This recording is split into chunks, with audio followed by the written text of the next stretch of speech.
How to link EA to Twitch. Hello everybody, welcome back to my channel. This is me Bipin Bastant, and today I'll guide you on how you can link your EA account to Twitch account. Now the process itself is quite simple and easy, so let me guide you through. First things first, what you'll have to know is that you won't be able to link it through the application. You can easily link it through the browser. Now what you can do is you can simply head into your browser. On your browser you can search in ea.com/Twitch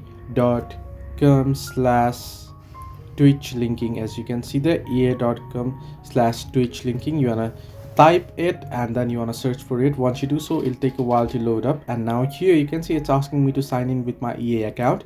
Now I've already signed in with my Twitch account, so it's not asking me to sign in again. However, if you haven't signed in your Twitch account, it'll ask you to sign into your Twitch account on your browser, and then you'll get this interface where it'll ask you to sign in with your EA account.